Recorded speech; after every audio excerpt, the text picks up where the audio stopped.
You're listening to the Options Insider Radio Network, the home of the Options Podcast. For more quality options programs, visit theoptionsinsider.com or search for Options Insider Radio Network in your podcast provider of choice. Listeners can also access all of our programming through our mobile app available in the iTunes and Google Play stores. Select programs are also available via live stream at mixlr.com/options-insider. That's mixlr.com/options-insider. Don't forget to follow along with your favorite programs and submit your own questions for the hosts at twitter.com/options, stocktwits.com/options, facebook.com/theoptionsinsider, or via questions at theoptionsinsider.com.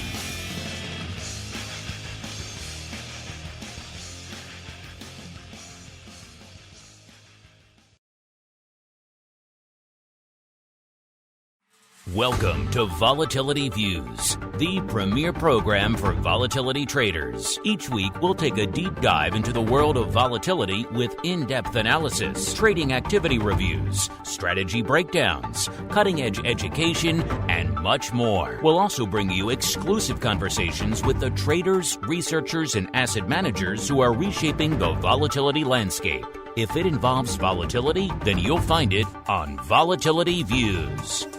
Volatility Views is brought to you by MIAX, one of the fastest, most efficient trading platforms in the world.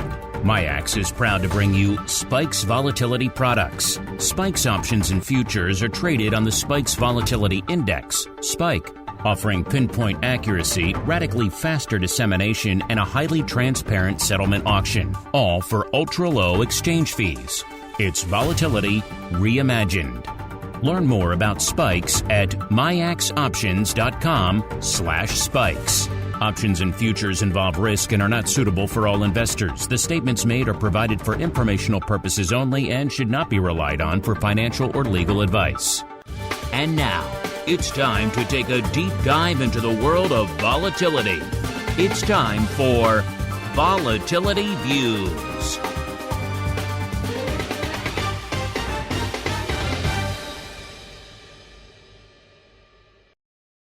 All right, everybody. That music means it is Friday. It is noon Central. It is 1 p.m. Eastern. Do you know what's going on in the world of volatility? Well, let's find out together. My name is Mark Longo from theoptionsinsider.com, as well as, of course, from the ever scintillating, at least we think so, Options Insider Radio Network. Reminding you, all of you out there on the secret club side of the fence, you can join us a little bit later today for Options Oddities. You know, we profiled a lot of trades over the last couple of months that are weird and crazy, and a lot of them expire today.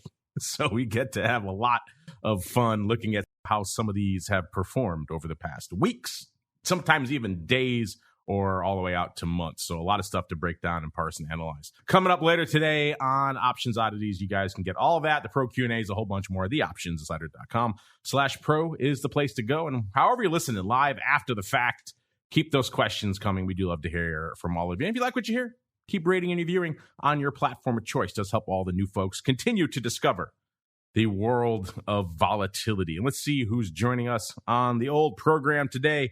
First, we go back down deep into the dark and stormy heart of Texas. We are joined once again by the greasiest of meatballs, Mr. Mark Sebastian from OptionPit.com, beaming in from the hottest housing market in the U.S., a.k.a. Austin, Texas. Mr. Meatball, welcome back to the program, sir. Hey, it's good to be here. Quite the day for the market. Quite the day for volatility. I think I'm within a stone's throw of a bullseye here right now. You are looking pretty good right now. Vol just vanished. Excited. Vol just vanished as we kicked off the show. It lost a point in like a few minutes here. So, yeah, it's looking pretty good for you right now. Speaking of looking good, how's the how's the rock lobster looking? Do we have proof of life? Do we know he exists? He's feeling a lot better. I think he'll be back on the networks next week. So we're excited about that. So he lives. That's good. We have proof of life for the rock lobster. So all of you out there who are wondering if he still wandered around this mortal coil, yes, he does. All right. Let's keep on rolling out there to the MIAX hot seat, where we are joined once again by our friend, Mr. Matt Amberson, a.k.a. the Oracle of New Hampshire, a.k.a. the keeper of all that cool earnings volatility data, which is telling us some interesting stuff of late. And he also moonlights over there at ORATS as well, aka Options Research and Technology Services. Mr. Matt, welcome back to Volatility Views, sir. Good. I'm here with my best friend who's making her voice known here, barking. And it's great. I think I'll learn 3 things from Mark today. So I'm excited for the show. Ooh, 3 things. You already have it lined up. I'm excited too now as we keep on rolling right on into the Volatility Review.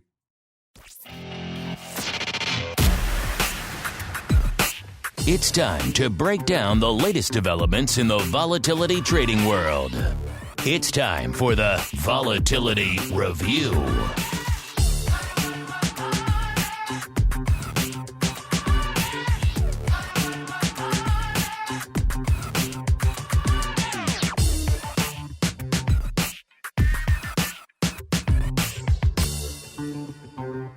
All right, everybody, welcome to the Volatility Review portion of the show. We break down what is trading and trending and moving and lighting up our tapes from the world of volatility today. And, I've said it before, I'll say it again. Volatility Views is one of the more challenging shows to prepare for here on the network. We prepare a lot of different content in a lot of different ways. And some shows you could set up and have a reasonable idea of what you're going to talk about days, sometimes even a week or more ahead of time.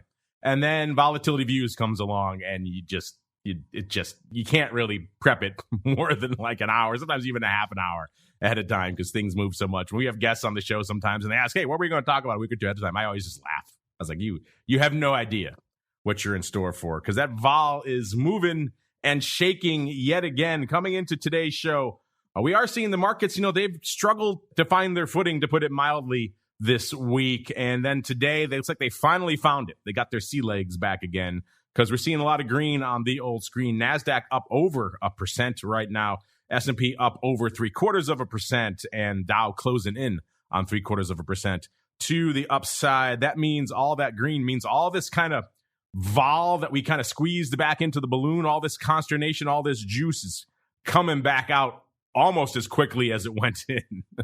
We had, Spikes was closing in on a 20, so was VIX Cash, not that long before showtime. And they've just been moving and just aggressively in the other direction, as Mr. Meatball was saying. Looking pretty good for his prognostication. Let me just check really quickly where he was. You were at 18. I think you were at 18 double for some reason. That would have been pretty much a bullseye, but it's still pretty darn close. We're at an 18.5 coming into the start of the show. That's already off about a point from where it was not too long ago.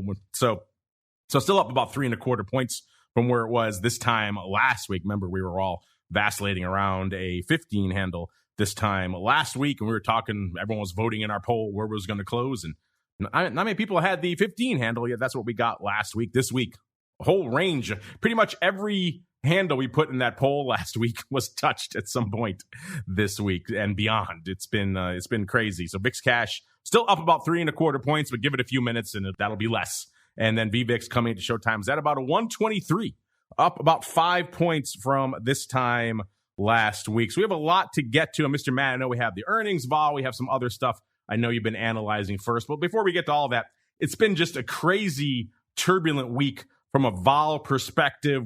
People thought maybe the vol would come rushing in on the sell-off on Monday. And then we had the typical cliche moment of a little bit of vol and then just got wiped away very quickly. Tuesday, same thing in the morning. We saw a sell-off, a little bit of one, vol started popping, and then that was kind of it. The sell-off mitigated, the vol started coming back in, and then all of a sudden we saw the aggressive sell-off kick in later in the day, and the vol popped. We saw the follow-through that we very rarely get. It was all exacerbated by the fact that this was, of course, an expiration week for VIX. A lot of people who had stuff on in the beginning of the week that probably would have looked good now don't have it on anymore. And then, of course, we saw the aggressive sell-off later on with all the Fed spookage. And now, of course, today, this 1% roughly rally out there. So it's been a lot of turmoil this week, Mr. Matt. What's been lighting up your tape, sir? Yeah, Mark, it certainly has. And, one of the things that we do here at ORATS is we have these indicators, and we back test them all. So there are triggers that will trigger a certain type of trade. What we've been looking at a lot is just historical volatility versus implied volatility, and that measurement of the indexes versus the components. And so, we have been out of some of the more aggressive shall we say, put selling, put spread selling. So, but now it is starting to mellow out right now. So, this is it's quite a market. I mean, Reuters called me and said, "Hey, what do you think about Jackson Hole?" I didn't even hear about Jackson Hole. There you go. You're like, who has time for Jackson Hole right now, right? Yeah. And so, but the more I look at it, there is a kink in the VIX curve, a kink in the volatility curve. It's over 1% that they're estimating, and they might say something silly there that will light these markets afire. I think there's, and then also we saw Taiwan. We have this unusual option report, and the Taiwan ETF went off when China was, China's been saber rattling a lot, but when you see the ETF as one of the highest option trading and down over a couple percent, people are starting to get worried there. So I think there's a lot going on in the world right now. The earnings are just wrapping up, and the market's looking for other things. Is it going to be Jackson Hole? Is China going to do something? We've seen Afghanistan go off. It does look a little skittish, and then all of a sudden it'll just roar back. So it is no place for the weak out there in this market right now. That's why I'm glad we're here with you two, the two marks, to lead us through. This is indeed no place for the weak, no place for the timid out there this week. Just look at the earlier part of this week. I had so many people writing in saying, man, I had the upside this week, and you could have had all the upside you wanted. And it was such a delicate dance of timing. If you took it off on Monday, you really missed it. If you took it off early on Tuesday, you missed it. Of course, through expiration, everybody missed it because the big pop came out. It just shows you sometimes. Everyone says, oh, just buy some big upside calls and put them in your back pocket for a rainy day and you're good to go. It's a little bit more challenging than that. And this past week is really emblematic of how difficult that could be. Looks like people are already putting in their votes early for the crystal ball here on the show. Interesting stuff. All right, Mr. Meatball, a lot to unpack. A lot has gone on. We had an expiration in the middle of all of it. We got Jackson Hole, Afghanistan, all these things, Delta variant, all these things driving vol hither and yon. We could probably do a whole show just in the last couple of days here, but what's been lighting up your tape, sir? You're so excited, sir, that you've muted yourself. It's what I get for trying not to make noise while Matt is talking, right? And the irony was that some of the most scintillating things you've ever said in this network, and no one will ever hear. Yes. I've been thinking a lot about why the VIX curve has been so bid, why we've been talking for weeks about how expensive that VIX curve is. And, the VIX curve has actually been pretty bid, I would say, for a few months, Mark. Stop me if you think I'm telling tales outside of school. Stop. But, I'm wondering if we've got kind of a hedged feedback loop on our hands. And let me explain what I mean by that. So I'm a big money manager and I'm worried about this market. So I go in and I buy VIX puts, or I buy puts on the SPX, or some sort of other hedge on my position. Then the market sells off 2 or 3%. I'm not worried because I have my hedge on and my hedge is protecting me. So I don't sell. This causes a lack of secondary selling on these sell-offs that would normally trip algos to push things and allow us to get a 5 or 10% correction. Well, when that sell-off fails to materialize, you get the buy the failed dip crowd stepping in, buying it, and then pushing the market to new all-time highs. That seems to be what has happened on every single VIX spike that we've gotten this year so far. And I'm wondering whether it has to do with this market is so afraid that it wants to protect it. It's overhedged and we pop and we don't sell. It's almost like a self-fulfilling prophecy. That could very well be. There are a lot of forces at work, a lot of competing. Just look at our poll from like a week ago. People were all over the place. Everyone has a different outlook on where vol should be, what the drivers are, what impact those drivers should have. You could pull out each one of these, Afghanistan, whatever, Jackson Hole, the Fed, Delta, each one of these, you can make an argument for maybe moving us into one of the higher zones of VIX, let alone all of them together.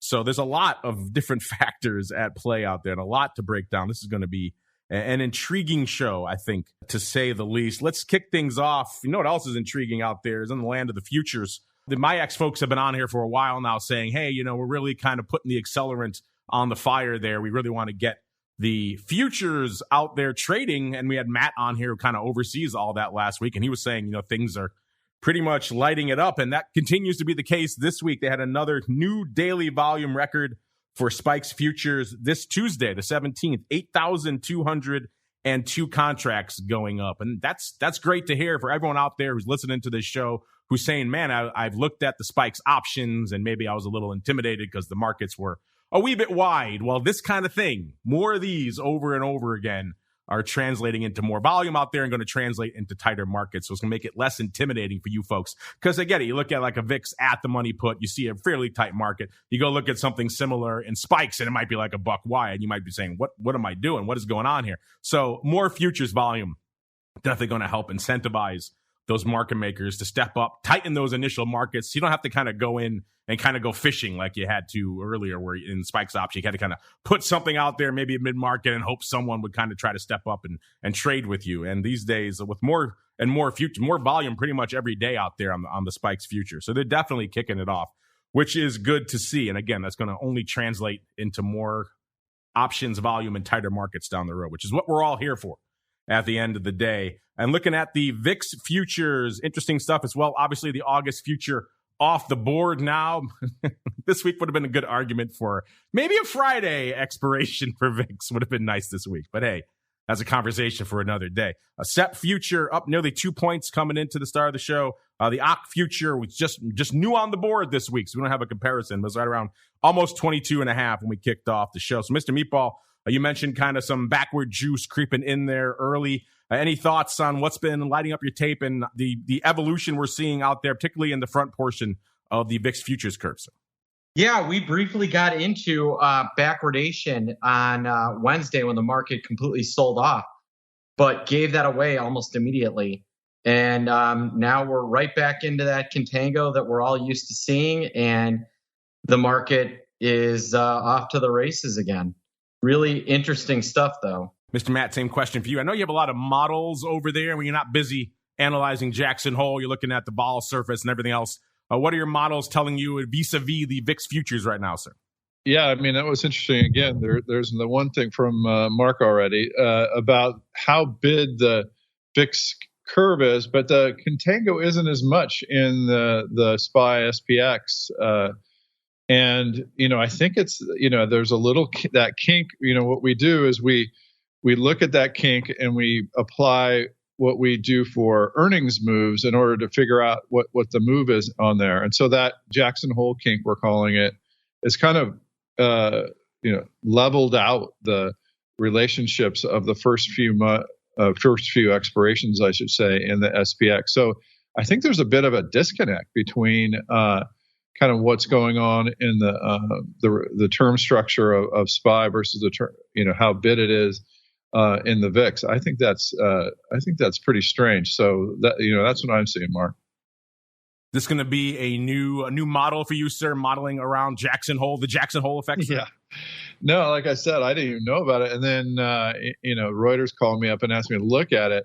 And, and it does look like there are some people kind of coming in and doing some odd trades. As a matter of fact, today on our unusual volume report, maybe an ETF that you probably haven't discussed here, EMB, came in second. It's the emerging bond ETF. And that there was a big short risk reversal. So the customer is getting short. I think there could be some fireworks coming up. We're going to get to earnings, but finally, after predicting it for 15 straight quarters, it did show some signs of life. But Matt, speaking of SPX, someone relatively famous did a pretty massive SPX trade yesterday. And I got this from my insider on the floor. A man named Carl Icahn. I don't know if you guys have heard of him.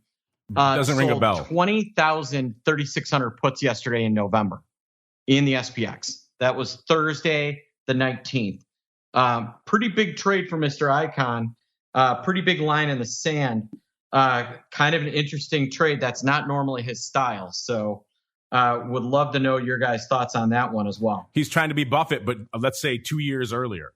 He's not going out quite as far as Mr. Buffett.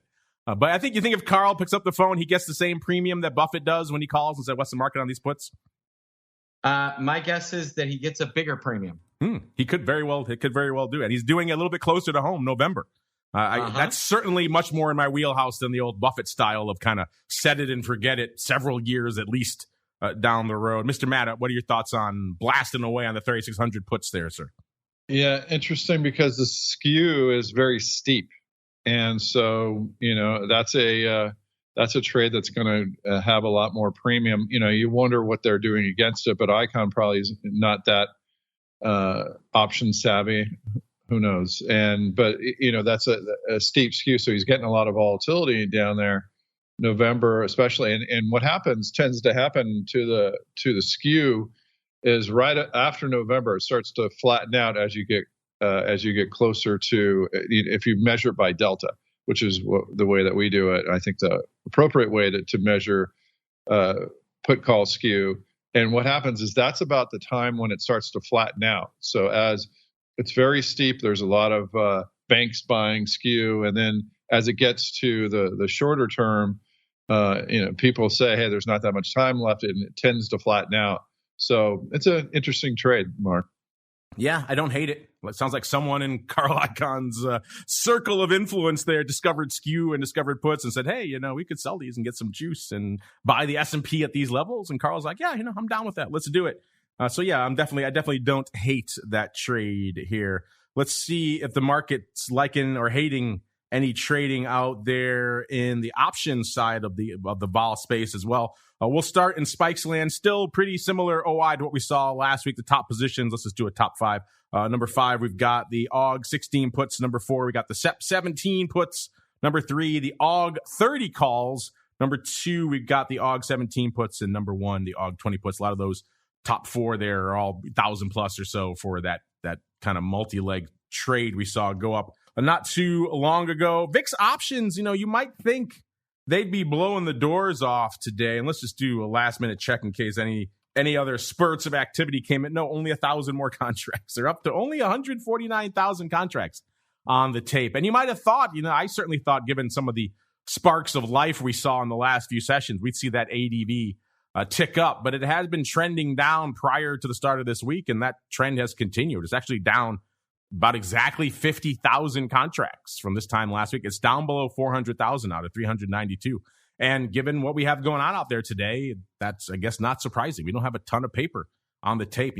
Earlier this week, we would this time of day, we would already have close to 400,000 contracts on the tape. But today, only a paltry 149,000 contracts. Let's break down the top 10. Let's see what's going on out there. By the way, right now, maybe reflecting, I mentioned before, kind of our VIX poll from last week and how just all over the place the predictions were, which makes an intriguing market. We're seeing right now in the top 10 sizable positions in VIX, we're back to exactly 50-50 calls versus puts. Read into that what you will, listeners, but still, it hasn't been that exact even of a breakdown in a little bit. Number 10 cost you 154,000 contracts to break into the top 10 today. That gets you to the SEP 40s, 4-0. Number 9, 160,000 of the SEP 30s, so a bit of some SEP vertical action there. Number 8, 161,000 of the SEP 16 puts. Number 7, $165 of the October 17 puts. Number 6, 167 of the October 14 puts. Number 5, $181 of the SEP 35s. So people like themselves some SEP upside, 30 and above here. Number 4, my favorite still of the top 10, still hanging out there, even more size open now. 198,000 of the NOV 60s. still hanging out there. Interesting. I was joking before on earlier shows that maybe November is the new February. It used to be February. Everyone was pile into crazy things, par calls and things. 60 isn't quite that optimistic, but still, it's pretty far up there. Maybe November is the new February. We shall see. Number 3, 206,000 of the SEP 15 puts. Number 2, 230,000 of the SEP 25 calls. And rounding out the top 10, I should say, this week. Actually, yeah, it looks like the SEP 25s have lost their number 1 spot to the SEP 17 puts. So some puts sneaking in there, just a little bit over 250,000 contracts for the number 1 spot. Total of about 6.3 million contracts outstanding right now, about 4 million on the calls and about 2.3 million on the puts. We'll break down some of the activity here for this week. We actually had a couple of spicy, juicy days out there, as you might imagine, despite what the ADV is telling us out there. Today, obviously not a ton of paper, only about 150,000 contracts on the tape. The big trade today looks like it's the SEP 50s with about 15,000 on the tape, followed by about 9,000 of the SEP 30s, 8,700 of the November 75s. That's some intriguing stuff out there. 7,200 for number 4 of the October 14 puts. And rounding out the top 5 today, 7,000 of the SEP 17 puts. Yesterday, more juice on the tape, 681,000 contracts. The most active contract yesterday, October 18 puts, 72,000 of those bad boys, followed by the October 19s of 52,000. And then number 3, the SEP 65 calls, 31,000 of those. Number 4, SEP 18 puts, 29, almost 30,000 of those. And rounding out the top 5 yesterday, almost 30,000 of the October 17 puts. Wednesday, a little bit over 500,000 contracts on the tape. Number 1 most active contract was the SEP 17 puts with about 41,500, followed by about 40,000 of the SEP 16 puts for number 2. Number 3, SEP 18 puts. So you're getting a trend here for Wednesday, 27,000 of those. Number 4, 25,000 of the SEP 14 puts. And rounding out the top 5 on Wednesday, actually a call, the SEP 35s with about 22,000 going up there. Tuesday, the most active day of the week, 807,000 contracts on the tape. The most active contract on Tuesday, SEP 17 puts, 88,000 of those bad boys going up out there, followed by 49,000 of the October 50s, 5-0s. Man, all over the place, kind of reflecting the weird nature of what was going up on Tuesday. Remember, we had a bit of a sell-off in the morning, vol spiked, and it started coming in, and then it spiked again. So we had kind of 2 phases on Tuesday. Maybe that's why we had call paper for size at one point and then put paper on the other. Usually you see a little bit more unanimity of direction when these kind of directional days. 42,000 of the AUG 17 puts from number 3, 37,000 on the AUG 18 puts from number 4.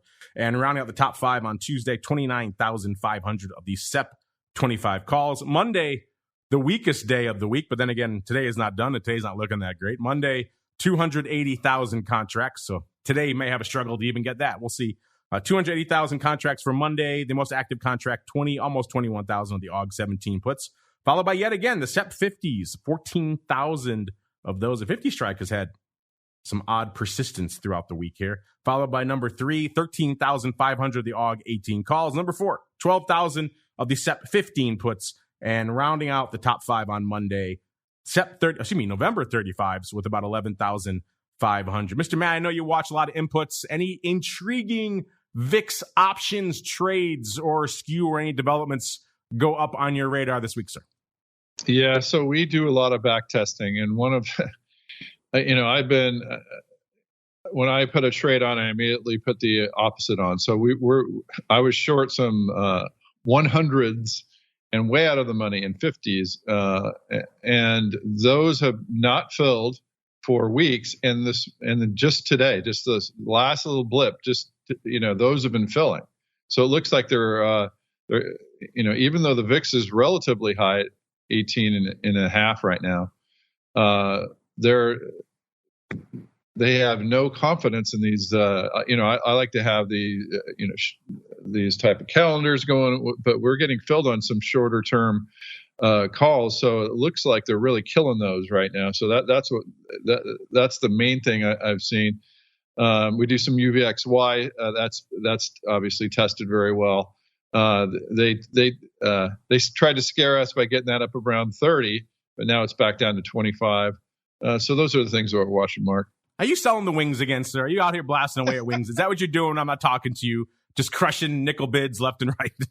No, those I got to tell you a story. So at my online wine store, 50 Cent was signing wine bottles. So I have my 50 Cent wine bottle. We've been selling 50 Cent options, but buying other things against it. So I got my it's actually one of his favorite champagnes that he signed on my desk here. 50 Cent champagne. That works on many levels, including for this show, because obviously 50 Cent. A little bit of a different connotation here in the VIX and volatility space. Mr. Meatball, you mentioned our friend Carl Icahn drawing a line in the sand this week in SPX.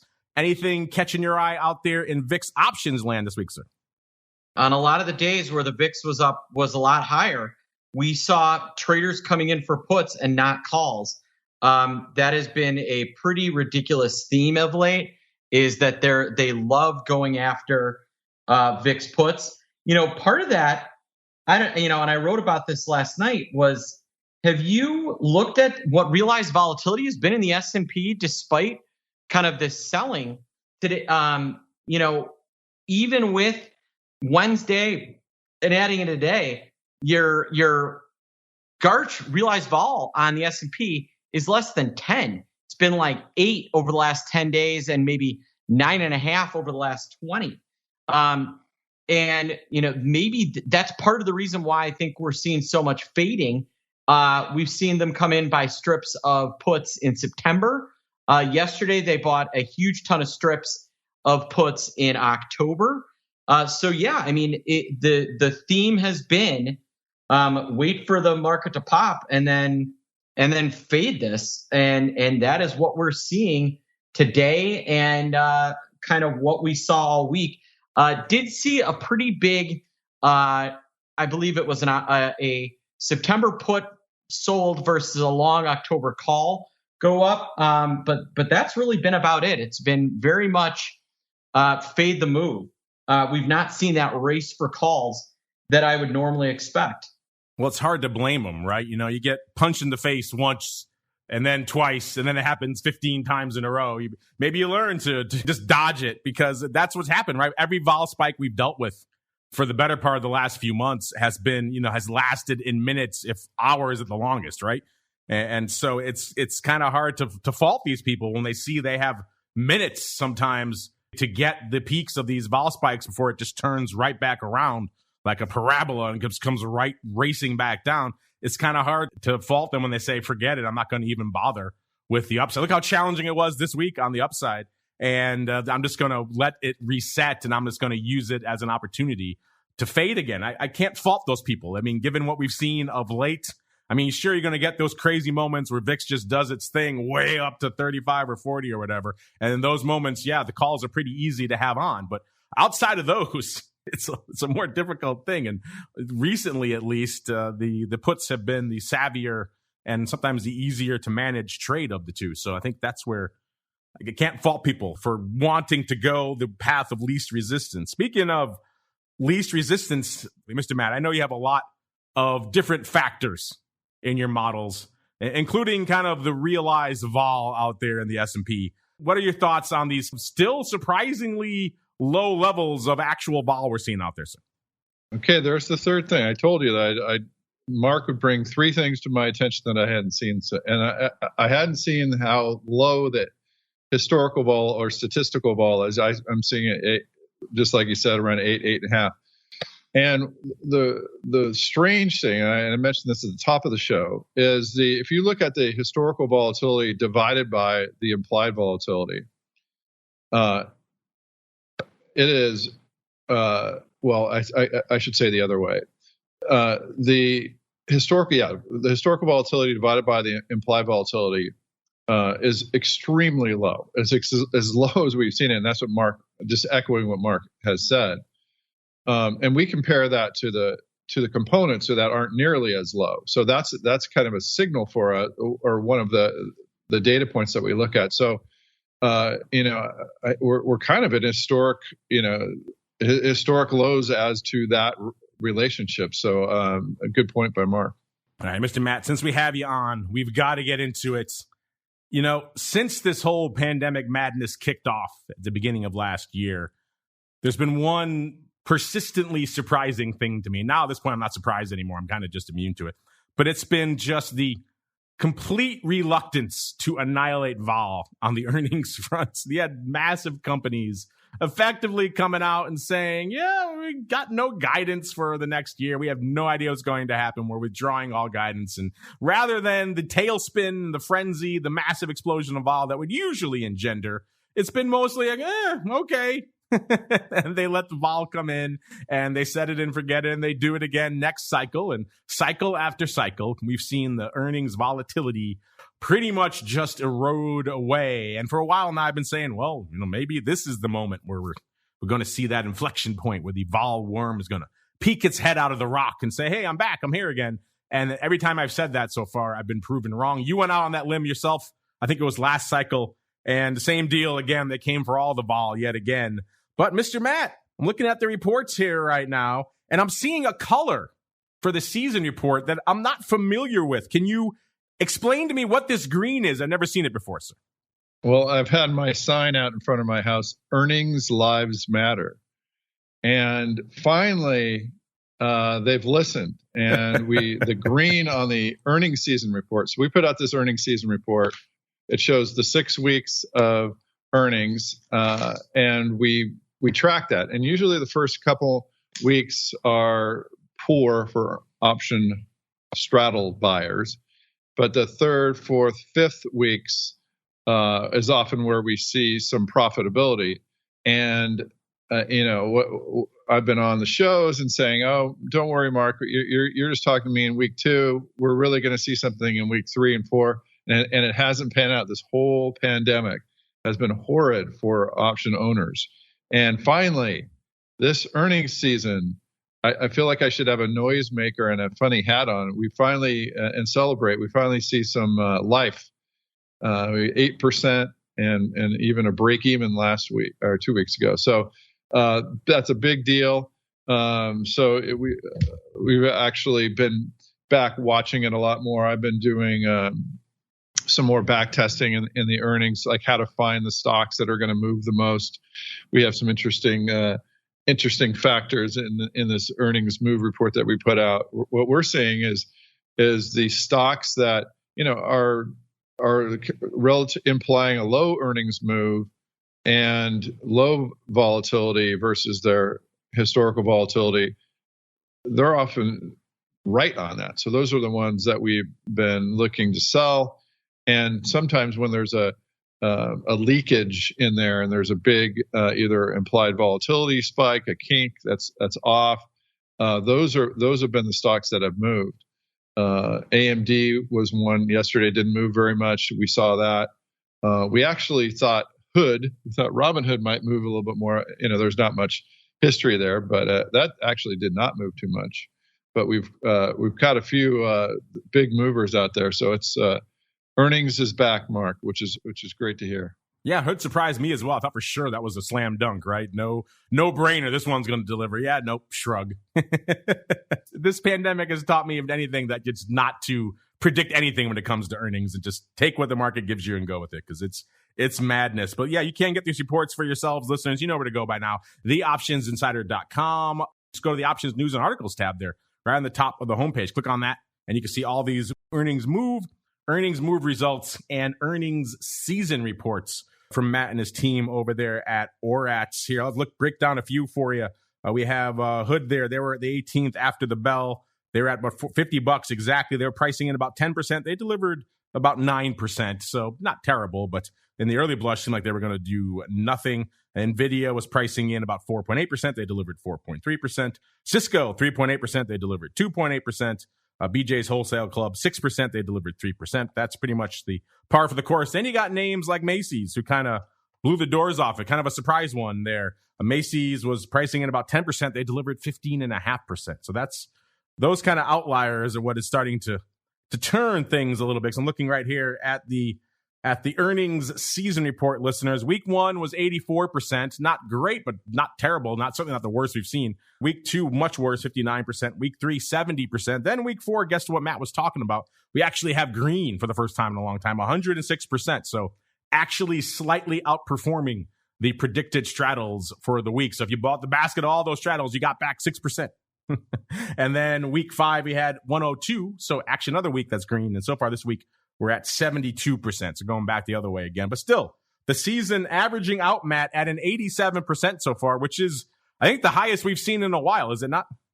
That's respectable. That used to be up near 95, but all these months or all these quarters of poor performance in the straddles have dragged that down. But yeah, that's it's nice to see that. I think next month, I'm calling it right now, Mark, we're going to see a good earnings move for the option owners. It's going to be back to a little bit closer to normal. So he's talking like, dare I say it, like 102% for the season? What do you think? Let's just call it a break even. We'll be happy with that. All right, 100% for the season. That would be something. That would be huge. That'd be enormous. That we haven't seen that in ages. So that would be certainly something. So there you go, listeners. The guy who crunches all the numbers for you is telling you that it may be time. It may be time. We are starting to see some green out there. Let's see what's happening out there. Let's see if there's green on the screen from the products you folks like to fade, aka VXX and UVXY. VXX was at about a 28 3/4 coming into the start of the show. It's up about 3 points. It's given up even more of that back since then. It's down to about a 28 right now. So it's up about 2 1/4 points from where it was this time last week. Putting up some numbers today. The ADV is 217,000. That's down about 4,000 from last week. But so far already today, 233,000. So we have VXX actually outperforming VIX right now, which is surprising and doesn't really happen that often. But VXX putting up the numbers. Let's break down the top 10 out here in VXX land. Number 10. It looks like we only have 3 legacy VXX1 positions left in the top 10. So nice to see some of those starting to get usurped. Number 10, 19, almost 20,000 of the AUG 29 calls. Number 8, 19, almost 20,000 as well of the AUG 29 puts. So got a nice little straddle there. Number 8, 20,000 of the AUG 27 puts. Number 7, 20,000 as well of the AUG 31 calls. Number 6, we've got the SEP 27 puts. Obviously, all this August I'm mentioning is going out today, so this top 10 is going to change a lot next week. Number 5, 21,000 of the VXX1, our first of VXX1 here. SEP 14 calls. Number 4, 21,000 as well of the SEP 40s. Number 3, 22,000 of the VXX1 SEP 9 puts.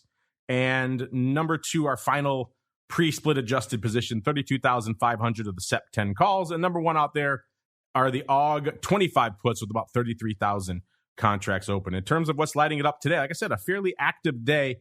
Looks like it's pretty much all AUG all the time, which you would expect on the expiration day. You got about 21,000 of the AUG 28 half puts, followed by 17,600 of the AUG 28 puts for number 2. Number 3, AUG 30 calls. Number 4, AUG 28 calls with about 8,000. And rounding out the top 5 most active contracts today, we got about 8,000 as well of the AUG 29 calls. Mr. Meatball, it's been an interesting week for these products. Back and forth we go. Well, what's been lighting up your tape in VXX this week, sir? Yeah, you had a shot to make some money on VXX from the long perspective, and then that went away. It is getting absolutely smoked. That spread there is something to behold in VIX, and that is going to put a big rock around the neck of VXX, and you saw it essentially fail to really break out as the market was moving.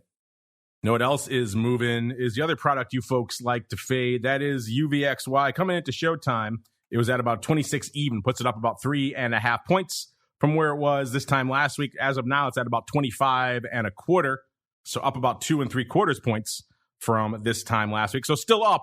But again, you can see these this upside in these products kind of short-lived. ADV is 134,000. That's pretty much exactly unched from last week. But again, put up some numbers, 131,000 already. So UVXY even kind of catching up to VIX today, which is, again, strange. It is expiration, so that drives some weird paper. But still, strange numbers afoot all over the place today. Let's go to a top 5 most active, let's go to top 5 sizable positions out here, because these aren't that big in UVXY. Number 5 in UVXY, about 7,500 of the AUG 25 puts. Number 4, back to the 70s. I mocked these before, but then we discovered this person was selling those for about 25 cents. Matt, this might be a new wing for you to sell, because we've been noticing for a while here, someone's just has a strip of every 70 strike throughout all of August. Every expiration, they have a ton of them. And they keep doing more of them. And I was laughing, thinking someone might actually be buying these things, or if they were selling them for like a couple of cents. But they were getting 25 cents for these AUG 70s at one point there. So there you go, Mr. Matt. In your quest to sell wings, maybe UVXY AUG 70s is your next one. What do you think? Well, we're using them as in a calendar or in a spread. You have to be very careful, obviously, with these volatility products. So you never know what they're doing against that, but you can get some premium out there. It's pretty crazy. Like these, the tail just goes on and on and on. VIX, UVXY, all these. So that's what I think they're doing. Imagine what it would take to get UVXY to 70. Yeah. Be apocalyptic. I don't think any of us want to see that in our lifetimes here. But number 4, yes, about 8,000 of the AUG 70s expiring next week, the 27th, followed by 8,100 of the AUG 23 puts expiring today, 9,300 of the UVXY 1, so pre-split adjusted Jan 1 puts, and the top position in UVXY right now, 12,000 of the AUG 70s going out today. So there you go, Mr. Matt. Some juicy tales for you out there. Mr. Meepo, I know UVXY is kind of your preferred poison on the eroding front these days. What's catching your eye out there, sir? That was very deeply scintillating, except I could hear none of it. Oh, man. Me and Mute, we're not friends. You shouldn't mute Mark Sebastian is what this comes down to. Yes, just free Willy on the mute button there. Yeah, it's dying by the vine. It was really, really frothy there for a little bit, was even up with the market yesterday. And then today they are just taking it out to the woodshed. We've seen lots of stuff expiring today coming off. There's a lot of activity in options blowing up. The 25 puts today so far that are currently a nickel at 7 cents have traded 10,000 times on the day. 3,000 to 24 and a half, 3,000 to 26s, 5,000 to 25 and a half. So there is a bunch of these puts in play as we are speaking. And we are speaking about some of your craziness as well. So let's get out there a little bit of the old volatility voicemail. It's time to share your thoughts and opinions with your fellow volatility traders. It's time to check the volatility voicemail. Make your voice heard by dialing 779-669-4VOL. Posting a comment on the optionsinsider.com, sending an email to questions@theoptionsinsider.com, or posting your questions to twitter.com/options. or facebook.com/theoptionsinsider. All right, let's pay off some polls really quickly here. Last week I mentioned the just astonishing breadth of your prognostications in our VIX poll. Remember, we closed shy of the 16 handle, so below 16 was the correct winner in terms of where we actually closed. But in terms of what the audience actually picked, it was actually the 16 to 17 half range with about 29%. Followed by 24% for the below 16, and then a tie of about 23.5% for 17.5 to 19 and above 19. And of course, this week we touched all of those ranges and then some. So you were all right if you fast forward a week out there. But yeah, what a crazy week it has been. This week, we've got a question for you that goes away pretty much in a couple of hours. So if you're listening after the fact, it may be too late, listeners. But if you get in there now at options, make your voice heard if you haven't already. We say everyone's got volatility on the brain these days, but which product holds the volatility crown? Quite simply, which of these has the highest 30-day at-the-money volatility? No cheating, use your gut. Gave you 4 choices: Bitcoin, VIX, crude oil, and Tesla. And Mr. Mark, I know you've already guessed on this one before, so I won't make you guess again. But Mr. Matt, I won't even have you guess what you think is winning, because I think you probably know what it is, and it may spoil it for our audience. But instead, what do you think our audience is voting for, sir? So the highest 30-day at-the-money volatility, I think people are going to guess Bitcoin. You're in tune with our audience, sir. 51.2% right now are saying Bitcoin, followed by 22.6% for VIX, 15.5% for Tesla, and 10.7% for crude oil. You think that's insane? You disagree? Maybe you agree strongly? Get in there at options. Make your voice heard before it ends in, looks like 2 hours. You got 2 hours left on this one. listeners. Let's get on out to the live chat. You folks have been talking about all kinds of stuff. Mr. Unlimited says, Vol Review segment has the best little segment song. Russell's Rundown is a close second. All right, I like Russell's Rundown. You like the Vol Review one because it has licensed music. Yeah, one of our VO guys just happened to throw in the money in there. We left it in there, but it wreaks havoc with us whenever we put it out to YouTube or stuff. We get copyright strikes on that all the time. So I kind of wish they hadn't, but I left it in because it's fun. You're right. And people like it. But it is annoying to have licensed music like that in some of our stuff because it has all sorts of other behind the scenes, unforeseen consequences that are annoying to deal with. Let's see. We got Options Queen. She said she's putting in her crystal ball pick. So I'll save that when we get to the crystal ball here. All right. We got people saying, think VIX falls. Powell's there. My boy Luigi watching the relationship of the Dow and Dow transports. I think this is a false rally. Huge spread between the two. Futures in cash and S&P is about 2 points. VVIX at 119. I think the meatball has a great point with the hedge idea, though. So there you go. Let's see what else we've got. Oh, Nichols had problems this week. He said he got burned with his VIX calls this week. A tough week. Yeah, I said that at the top of the show there, Nichols. This was not the easiest of weeks. Everyone who says, oh, you just buy some vol upside in VIX or whatever your product is and you just set it and forget it.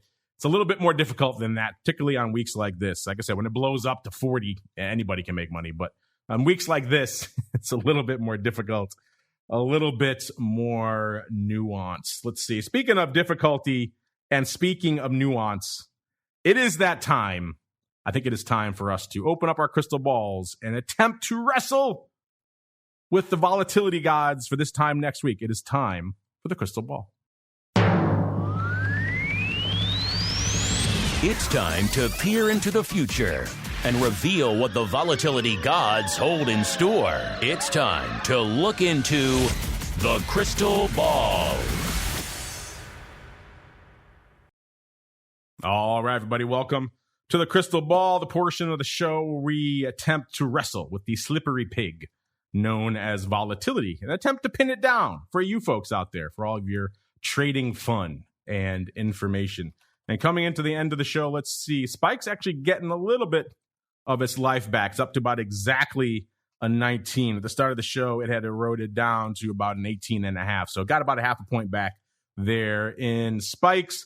VIX cash holding out close to a 19 handle, about 18.85 or so. So both of them getting a little bit of life back.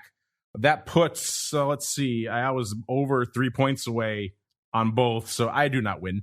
I was at a 15 double for this time this week. We have Mr. Matt from MIAX. He was at a 14.90, so he's pretty much 4 handles away. So he does not win either. Mr. Meatball was the closest. He was about 3/4 of a point or so, 0.7 of a point. It was looking good for you for a while there, Mr. Meatball. Then, as we all know, the vol gods are fickle, and they moved away from you here at the last minute. But still, you are the closest. We also had, not within our margin of a 1/10 of a point margin of victory, though. We also had a lot of folks in our audience who were feeling more vol this week, and that turned out to be the right play, at least coming into today. We had, let's see, Mr. Unlimited. Well, Mr. Unlimited was feeling less. He was saying, that's right, 1492. He wanted to discover a new world of sub 15 vol. I get what you were putting down there. It's funny. I can go for the metaphor, the pun, but didn't come to pass this week. But again, the way vol's eroding right now, give it a few hours. You might be there. Let's see. Options Queen last week, one of our reigning kind of defending champions out there. She said over 22 was too high. But that's it. Luigi said he's going to be over 22. Too much noise out there about the Delta variant. He said 22.35. Options Queen said over 22 is too high, but under 14 too low. She was at a 16.5, which is also about 2.25 points or so away right now. People saying they think Delta variant was going to hit harder this week. We had some more guesses around that more upside level as well. Again, if you folks want to play along, hit us up. If you're listening live, you know how to do it. And we'll get some names in there. And hey, if you win, if you get nice within our bullseye thing, maybe you win some fun, fabulous prizes. Speaking of fabulous prizes, we're having a ball putting together the first of the Options Insider Pro Trading Crates.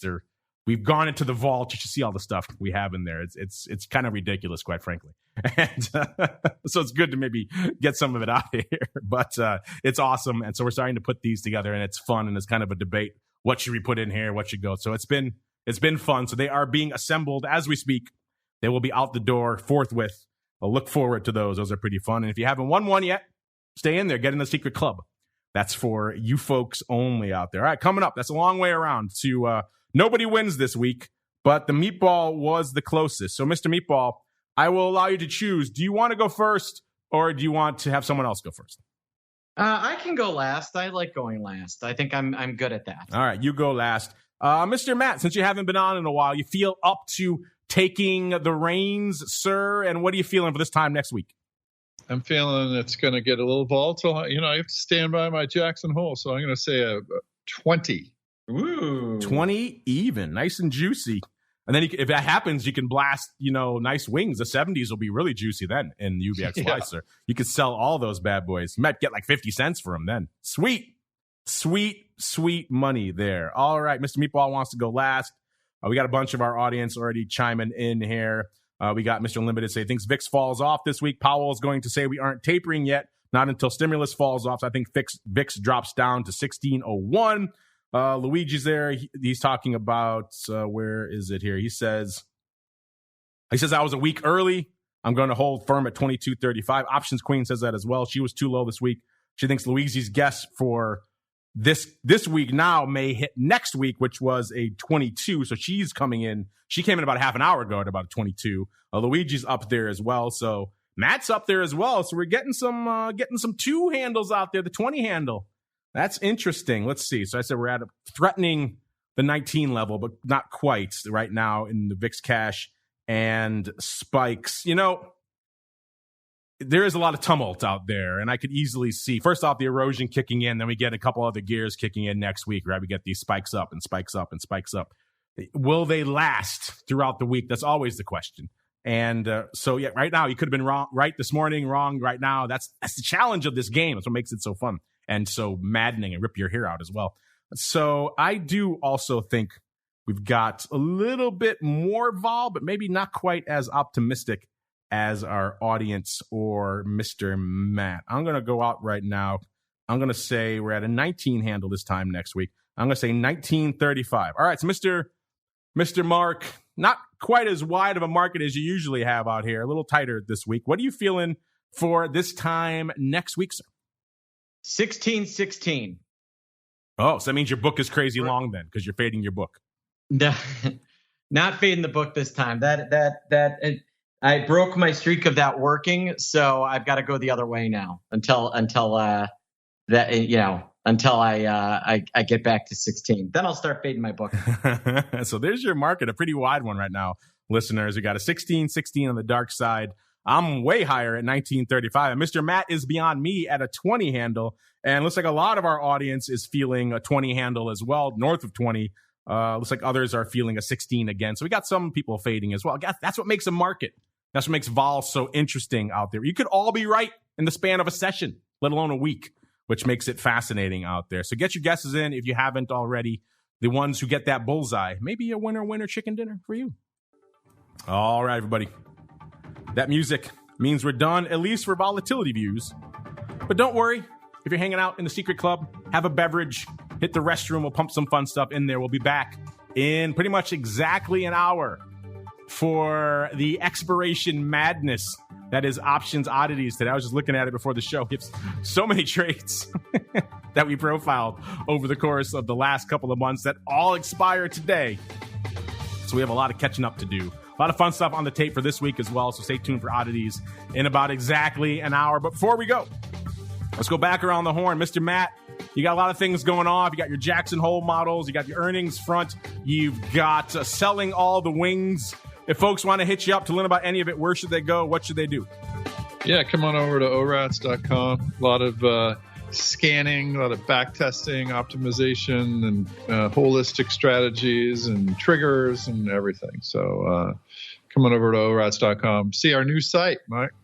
It's we're getting a lot of good feedback on it. It is cool. If you had to say right now, off the top of your head, someone comes to you and they're like, what is the coolest thing you got going on at ORATS? What is it, sir?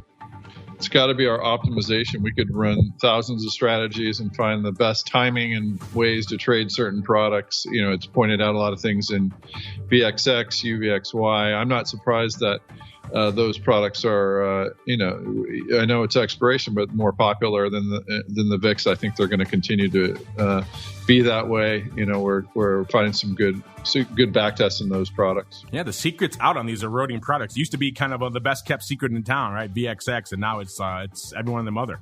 Trading more than VIX these days. The tail is wagging the dog. And Mr. Meatball, if they want to discuss these things, tail wagging the dog, eroding products versus VIX, or all the other fun stuff, the gamma radar, where should they go? What should they do?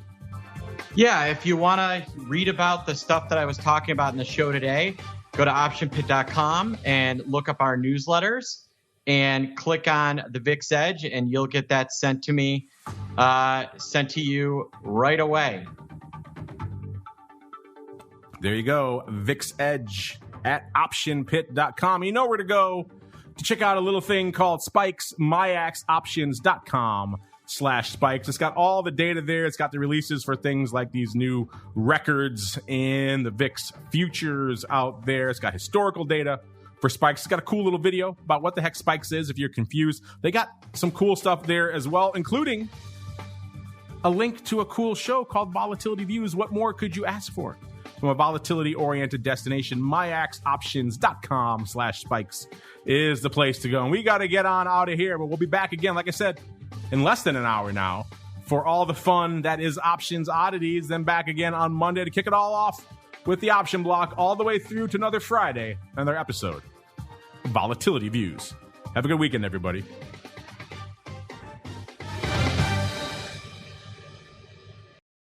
Volatility Views is brought to you by MIAX, one of the fastest, most efficient trading platforms in the world. MIAX is proud to bring you Spikes Volatility products. Spikes options and futures are traded on the Spikes Volatility Index, SPIKE, offering pinpoint accuracy, radically faster dissemination, and a highly transparent settlement auction, all for ultra-low exchange fees. It's volatility reimagined. Learn more about Spikes at MIAXoptions.com/spikes. Options and futures involve risk and are not suitable for all investors. The statements made are provided for informational purposes only and should not be relied on for financial or legal advice.